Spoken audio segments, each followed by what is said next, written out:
you know, it ran probably less efficiently. We had some main drain cloggage and things we didn't anticipate in the spring. So we didn't hit our numbers as good as we will this year. But we released the public pool product in the U.S. market last summer. But we've been doing public pools all over Europe where they count the swimmers and they give credit to you in their regulation for the copper. And they are counting the swimmers every day and they're testing the water 3 times a day. And having said that, Barry's going to come up here and tell you what it was like to take this pool and put EcoSmarte on it with all of his kids and all the kids swimming in there and about that particular pool. And glass was a part of that, but the entire EcoSmarte programmable, CO2 and glass. Go ahead and change your mic. Give me your mic here, please. We're going to switch microphones here and give it to Barry here for a minute. While they're making the switch, Barry is going to talk about the commercial pool applications and the case study that he has, one that he's personally handling, which is, I think, a 90,000 gallon pool, so it's relatively small. And he's also going to get into the home systems, the point of entry water systems for the house. And before he gets into that, I just wanted to mention to you folks again, because if I'm looking through your eyes, this thing looks daunting to me too. It looks like it's a big mess of a system to put in. What I would like you to understand is this piece right here, you already have in your house. It's on your concrete wall in the basement somewhere. So I don't want you to see this as part of the system. Your water meter and everything is already there. The system is really just, the home house system is this tank, the chamber, the pipes go into your system, and that white box, which I have in my house sitting above it. It takes up the space of about 18 inches deep, about this wide. So this whole thing, don't let it scare you. You've already got this in your house. So I'd like you to understand that. And I'd like you to also know that after 2 weeks of having this system in my house, my wife has stopped using hair conditioner. That in itself was worth the price of this system. Barry Say from South Jersey Water. Good morning. First, a little bit about myself. Barry C. I've been doing water treatment in houses for 28 years. I work for my father-in-law. He started the business 44 years ago.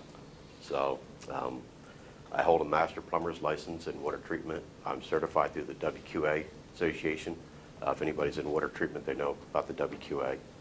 So the EcoSmarte products, we've been into for about 2 years. Totally new way of thinking for us. I mean, after treating water conventional way, filtration, softening, using sodium, just a different way of thinking. But my case involves basically commercial pools. We started with, as Larry said, with Georgetown Swim Club last year. It's an 80,000 gallon pool. When we first started it, we had a lot of debris in the bottom of the pool that we didn't realize that we had. And after about 3 weeks, I wanted to throw the ecosystem out because I couldn't get the water clear. And little did I know I had 7 drums of leaves stuck in the bottom drains. So it wouldn't clear up because it couldn't clear up. But after that, we did get it straightened out. And as soon as it cleared up, I mean, it was perfectly clear all summer. But just a little bit about the system. I'm not as good as Larry. I do have to refer back to my notes here. 80,000 to 90,000 gallon pool. We were using on an average of 35 gallons of chlorine per day to maintain the system before. Being it's a commercial pool, we still have to use chlorine, so we're down to 10 to 11 gallons of chlorine per day now. New Jersey is 1.5 parts per million of chlorine residual you have to maintain. Now I understand New York is 1/2 part, so it's a little bit different. Every state's different. Every state has their own inspections, so whatever state you're with, you'll need to check with the Board of Health. Our Board of Health inspects us once a week. New York, I understand, gets inspected once a year. Twice, okay. But yeah, we're a weekly test, and they come out every week and do a certified test on us. So we have to meet those residuals. If the residual's not there, they shut the pool down. So it's pretty important to maintain that. On a normal year, we would use anywhere from 3 to 4 cases of algicide in the pool per year. There's 4 gallons of algicide in each case. This year we used 0. No algaecide whatsoever. We do use the programmable, which is this system. This is automatic. We set this to regenerate and put live copper into the water for about 30 minutes per day, and that's 3 days a week. That's to maintain a copper rating of about 0.5 to 0.7. We also use this Kruger's and Eccles chlorine controller. This actually turns your feed pump on to make it inject a certain amount of chlorine per day. I understand you're looking at it as far as a commercial. We have a system Similar to this. And this is a savior as far as how much chlorine is going in, because you don't know what, I mean, under normal commercial pools, your lifeguards are taking care of everything at the pool. With this, they can't, they're not taking care of it, they're not messing with it. It's automatic.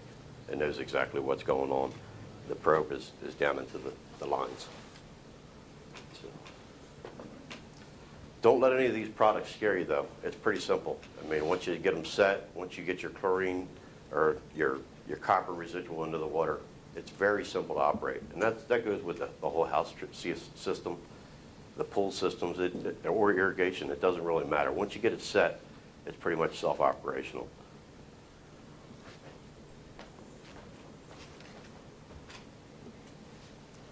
One thing with the commercial pools, you want to keep your calcium up to about 450 to 500 parts per million. That's a little bit different than most pools. You're trying to keep your calcium down. This is just the opposite. You want to keep it up. Copper plates in a house. I know Larry had mentioned that you're going to use probably a set of plates every 3 to 4 years. On a commercial pool application, we used three sets of plates this last year. So that is something you will be replacing in that, and have to figure in the cost of doing that. Let's see here. Some of the comments from the members and the visitors was the water is really clean. How did you get it so clear? The water sparkles. Some of the other comments is I don't have to, my hair's not turning green, because chlorine will turn the hair green. They just, the bottom of the pool, you can see crystal clear. I was telling somebody earlier, you can see a bobby pin in the bottom of the pool, which you can. You can throw a quarter in the bottom of the pool and tell you whether it lands on heads or tails. How deep? 14 feet. Yeah, that's the key detail. Yes, yeah, that's, and I understand your pool's 13 feet deep, so you'll have the same experience. Larry had mentioned about the glass media. We had a sand filter there. It's a 3,000-pound sand filter. We replaced that sand filter with glass media. We were backwashing every other day just to keep the pool clear, or try to keep it clear. We go every 5 to 7 days now, and we backwash less than 5 minutes. The difference in the savings of that, I figured it out this morning. We were using 110,000 gallons for the season as far as just backwash water, because we're backwashing every other day. We're down to less than 30,000 for the season now as far as backwash wasted water. So it does make a big difference. But the other difference is the water is crystal clear. It's not like a sand filter where you can't, the clarity of the water is not there. With a glass pack media, you will see clarity in the water, and it will be crystal clear. Anybody have any questions? Did you have automation on your chemicals the year previous? Did you have an ORP, or are you familiar with ORP versus the PPM controller? We did not have automation. So you did it just by jug? It was strictly manual. We depended on either the manager or the lifeguards to change the settings. We do readings on our commercial pool, and I'm not sure what New York does, but we have to do readings every 2 hours on the commercial pool, and we have to have it documented. So you're putting chlorine in every day by hand with the... Well, it was automated. The chlorine is automated to a point where it's going in with a feed pump. Okay.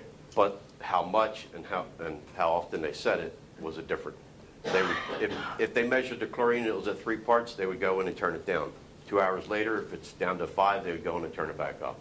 So it really didn't have any rhyme or reason behind it.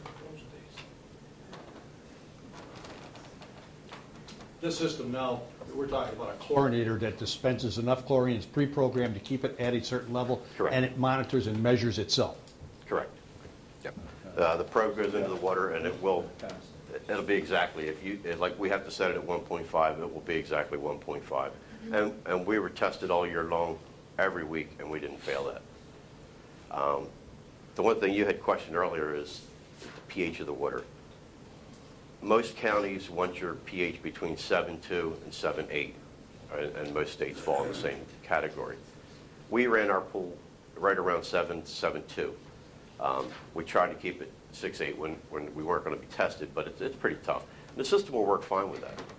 And you're not going to have to worry about, oh, I got to get my pH down. It will work fine. So that's not really a true issue with the system working properly. The CO2 will help maintain your pH. Just to give you an idea, we used 5 50-pound containers of CO2 for the season. And this pool's open from from Memorial Day to Labor Day.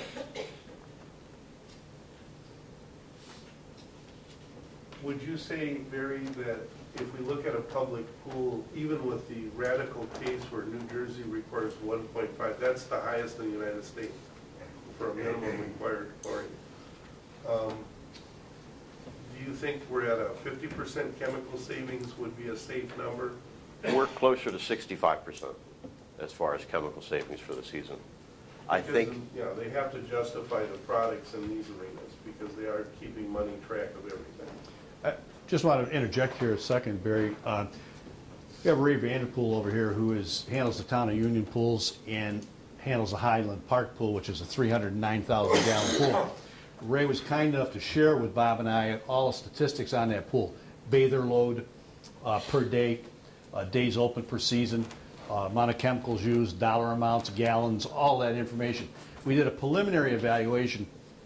He was using $14,400 worth of chemicals a year, 95% of which was chlorine. And we calculated that out to be $13,300 worth of chlorine. And we've had a preliminary system designed by EcoSmarte already that tells us that we can reduce his chlorine costs from $13,300 to 900 gallons a year. He uses tablets now, but we can reduce it to 900 gallons of chlorine at $1.50 a gallon, $1,400 in chlorine. And probably use 4 sets of the copper, which would be 8 of the plates a year at a cost of, I think it was 4. I think we figured $1,200 a year. So $1,200 for the copper and $1,400 for chlorine. We're going to cut his cost. Our estimate right now is cutting it from $13,000 to $2,600 a year operating cost. We have not put together a formal proposal for them yet, highlighting that, but I've reviewed that information with Ray, and we're going to do a formal proposal and a complete program for them. And that also includes changing the filtration system from sand to the glass media. So we're going to be putting a proposal together for them. All of a sudden, the town of Union can save $10,000 a year. It becomes pretty attractive as a taxpayer. Many of us are